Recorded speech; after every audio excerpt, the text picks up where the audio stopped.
sore Mbak Sita. Selamat sore, Gros TV. Sehat Mbak Sita? Sehat. Nah, Mbak Sita, sebelum saya masuk ke rekomendasi dari pemeriksaan PD, saya dengar Mbak Sita sudah melakukan laporan kepolisian LP. Ya benar. Bisa nggak Mbak bisa sedikit kasih gambaran tentang LP yang Mbak lakukan kepada siapa, kapan, dan siapa? Jadi adanya kerugian yang terjadi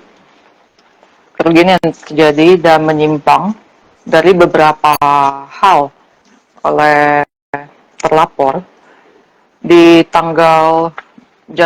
bulan Januari 2004 ada pembuatan laporan polisi di Barreskrim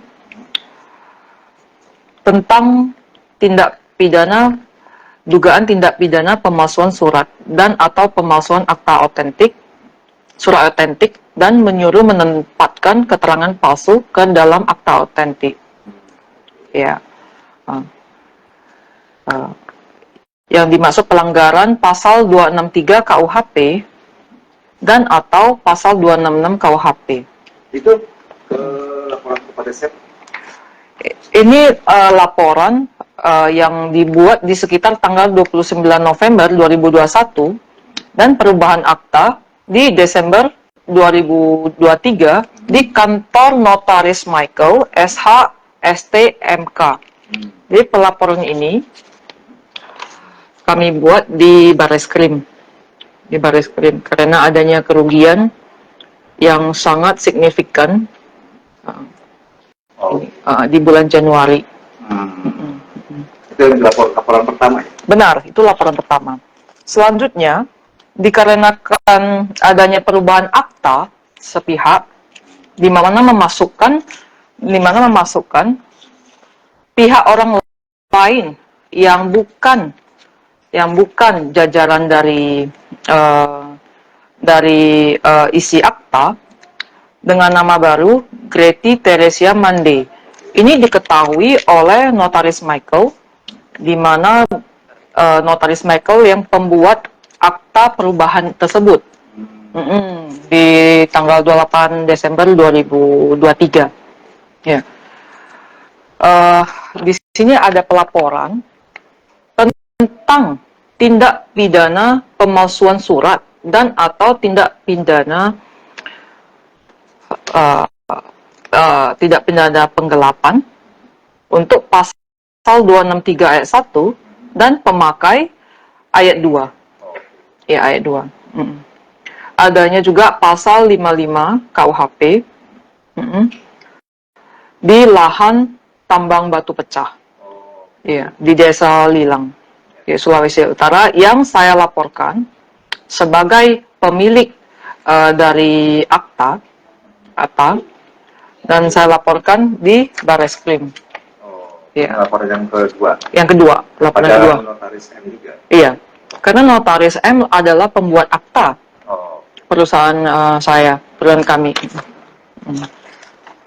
Dan akhirnya karena Notaris M tidak pernah kooperatif dan saya merasa di balik layar dari perusahaan saya ada keinginan dia ingin menguasai atau memiliki. Makanya lah dia melihat kelemahan saya dikarenakan saya dirawat sangat intensif di rumah sakit otak ya, Ceci kan. Itu saya dirawat dengan parah dan saya kasih surat medis. Bukannya dia membantu, tetapi lebih menginginkan seolah-olah perusahaan saya itu pengen dia miliki. Makanya tidak ada satupun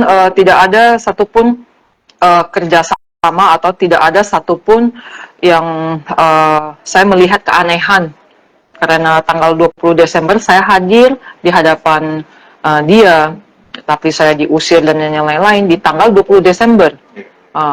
Dan saya diusir sekali lagi di tanggal 28 Desember di kantor dia, di kantor Notaris Michael, di mana di sana tertulis adalah kantor GMC, Gereja Minister of Church. Iya, itu ada Berarti kantornya merangkap gereja. gereja itu memang ada, saya merasa apakah seorang pendeta itu bisa melindungi aku. Malah di sana setelah tanggal 20 Desember saya dicemo-cemo, ada 2 saksi yang Berarti hadir 20 Desember itu sebelum RUU PSLB dong? sebelum RPSLB. Benar, sebelum RPSLB. Jadi setelah 28 Desember, saya kira satu ini mungkin bisa lebih bijak dan yang lain gitu-gitu. Jadi akhirnya karena tidak ada satu komunikasi yang baik dengan dia, dan malah saya merasa dia ingin memiliki dan saya merasa adanya satu faktor pasal 55 turut serta masih indikasi dan turut serta. Tetapi feeling ini kan kita karena berulang-ulang berbulan-bulan kami menunggu, tetapi malah kerugiannya tambah banyak dan hal lain. Akhirnya saya memutuskan untuk membuat laporan kepolisian terhadap objek Notaris Michael tersebut dengan bantuan pengaduan kepada MPD dengan alat bukti yang saya paparkan untuk mengawasi Notaris Michael ini, supaya semoga bukan hanya saya yang sebagai korban, pihak-pihak lain yang selanjutnya bisa dia bisa lebih hati-hati dan tidak melanggar wewenang dan jabatan dia. Nah, Mbak, sebentar. Saya masuk ke LP 3 LP. Iya. Kan 3 kali membuat laporannya. Benar. Bulan Januari, bulan Agustus. Iya. Januari itu tidak saja 2 kali laporan. Benar. 2 laporan, tambah di bulan Agustus 1 laporan. Benar. Itu kan yang dikaitkan dengan akta yang dibuat oleh Notaris M. Benar. Yang mengakibatkan Mbak mengalami kerugian. Benar. Nah, sampai saat ini kan sudah masuk di bulan Oktober 2024. Dalam artian kalau melihat perhitungan waktu, Januari ke ini sudah hampir setahun lebih. Benar. Sejauh mana nih perkembangan laporan Mbak terhadap Notaris M di kepolisian? Oke. Sejauh ini semua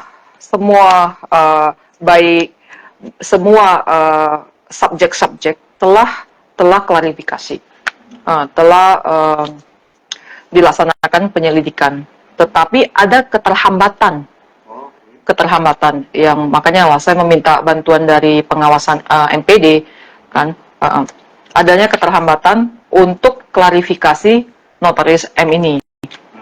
Makanya di posisi sana akhirnya saya memutuskan untuk melaporkan kerugian yang saya alami dan hak-hak yang dihilangkan secara melawan hukum. Di mana pembuatan akta PT saya Krasa Konstruksindo sesuai akta nomor 116 tanggal 29 November 2021 sekitar bulan Januari 2024 mengetahui adanya terbit akta nomor 79 tertanggal 28 Desember 2023. Nah, terlapor berisi bahwasanya pemegang saham namun hak-haknya dihilangkan secara melawan hukum. Nah, ini kepolisian telah menerima laporan kita karena unsur-unsur dasar hukum yang melawan hukum faktanya telah utuh, mutlak. Ini laporan polisi di Polda. Di Polda. Berarti sudah dalam proses penyidikan. Iya, dalam proses penyelidikan. Dan